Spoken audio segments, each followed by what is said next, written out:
You are in seat 24B. You have been in seat 24B for 9 hours.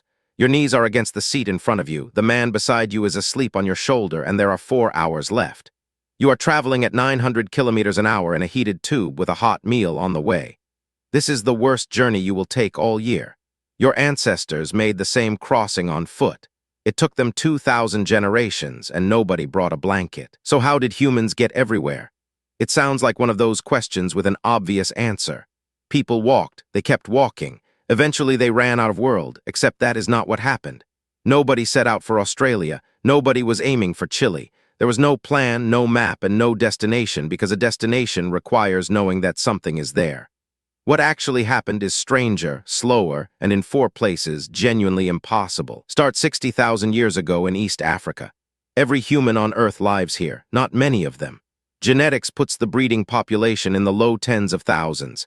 Then a group leaves. We know roughly how many because we can count what they took with them. Every person alive outside Africa today descends from that one dispersal. Their entire genetic variety is a subset of the variety inside Africa. The whole rest of the world is a branch. Africa is the tree. This was not the first attempt. There are modern human jaws in Israel from 180,000 years ago and a skull fragment in Greece older still.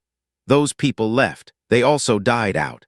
What the 60,000-year group had was not courage or intelligence or better tools. It was timing. They crossed during a window when the Sahara was green and the Red Sea was narrow, and they kept going before it shut behind them. On the way out, they met somebody. Neanderthals were already there and had been for 200,000 years. If you are not of recent African descent, roughly 2% of your genome came from that meeting, which makes the first great human migration also the first great human awkward encounter, and it went about as well as you would expect. Now follow the coast. This is the part people get wrong. Nobody marched across Asia. They walked along the shoreline because the shoreline feeds you. Shellfish do not run away. A beach is a road with a supermarket attached. Move a few kilometers a generation and the coast of Asia takes about 10,000 years. Then you reach the end of it and the end is a problem. Sea level was 120 meters lower, so Asia extended out into a shelf and Australia and New Guinea were one continent, but the two were never joined. Between them is deep water that never dried and no ice age ever closed it. To reach Australia you have to cross at least 90 kilometers of open sea, out of sight of land on purpose. Somebody did it. Madjedbebe rock shelter in northern Australia has stone tools and ground ochre from 65,000 years ago. That is older than the cave paintings in France. It is older than anyone in Europe, which means the first confirmed sea voyage in human history was not made by the Phoenicians or the Greeks or anybody with a written language. It was made by people with no metal, no sail that we know of, and no reason whatsoever to think there was anything on the other side. They did it anyway, which is a bolder travel decision than most people make with a phone, a forecast, and a refundable ticket. Go north instead, and the problem changes from water to cold. 20,000 years ago, at the peak of the last ice age, the sea dropped far enough to expose the floor of the Bering Strait. This was not a bridge. Beringia was 1,000 miles wide, north to south. It was a country. Grass, herds, wind, no trees, and enough animals to live on. People moved onto it, and then they stopped. Genetics calls this the Beringian standstill. A population sat there, cut off from Asia behind them and blocked by ice ahead for something like 8,000 years. Long enough for their DNA to drift into a signature of its own. Long enough that when they finally moved south, they arrived as a genetically separate people who had been nowhere. Then the ice opened. Monte Verde in southern Chile has human occupation from 14,500 years ago. That is 14,000 kilometers from Beringia. Whatever the true entry date, once the continent was open, people crossed it fast, and the footprints at White Sands in New Mexico may push the whole story thousands of years earlier still. Human beings walked from Siberia to Patagonia, on foot carrying children in the cold. And you have complained about a walk to the car park in light rain. That leaves the hardest one, and it is the most recent. By 3,000 years ago, humans were on every continent except Antarctica, and the map was full except for one thing.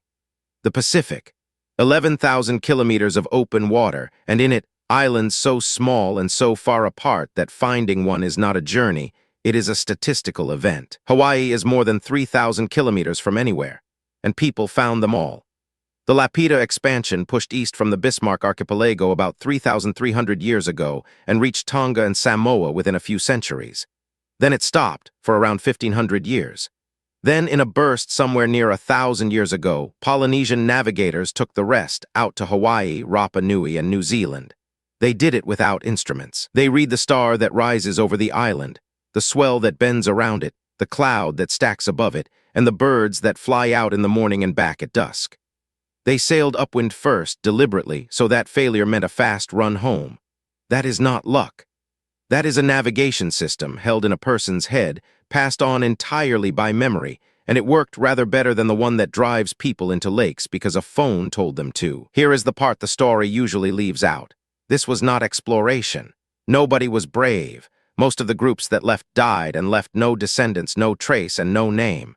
The migration you can see in the genome is the thin surviving thread of an enormous number of failures. People did not move because they were curious. They moved because the herd moved, or the rain stopped, or the neighbors were worse than the unknown.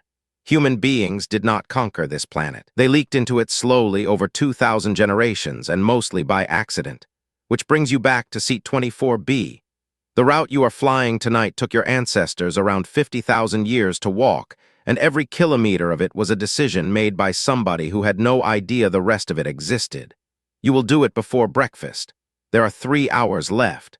The man beside you is still asleep on your shoulder. Somewhere under the cloud is the coastline they followed, and not one of them ever saw it from up here. Try the chicken.